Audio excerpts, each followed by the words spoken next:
I have done this in full freedom for the benefit of the Church, where I have prayed for a long time, and I have examined before God my conscience, fully aware of the gravity and seriousness of such acts, but also aware that it is not adequate for me to continue if I don't have the strength that it requires.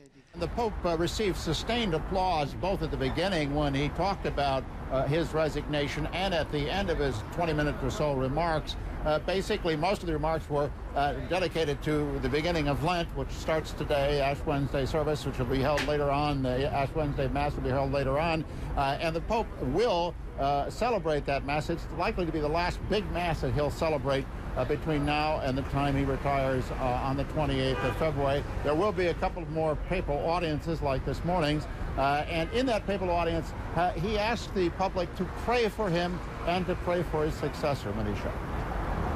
You know, we're just looking at live pictures coming in from Vatican City, Jim, and, you know, it is noticeable that he's 85 years old, he's much older, and he talked about this as one of the reasons for him stepping down. But even so, I wonder, is this one of the last of his public appearances, or do we have any steer now from the Vatican of how much more we're going to be seeing the pontiff before his resignation on the 28th of this month? We'll be seeing, I think, plenty of him. He's going to keep up a full schedule, the Vatican says, and going to go ahead with the events that are planned. And the planned events are a meeting tomorrow with some of the bishops, and he's got another papal mass, papal audience a week from today, and one final papal audience on the 27th. And so basically, he's going to be keeping up a full schedule right up to his resignation. He's not going to, in any case, would put off any of the events that he's committed to. And in fact, the papal spokesman made it clear yesterday that the new pope, whoever he may be, will maintain the commitments that Benedict XVI made, for example, to attend the youth festival later on this year.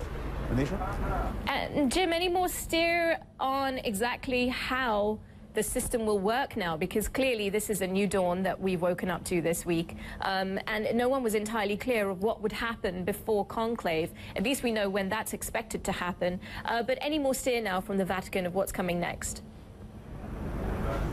Well, we've gotten a few more details. For one thing, we have learned that the Pope is going to go up to Castel Gandolfo, which is the summer residence, immediately following his resignation on the 28th at the end of this month.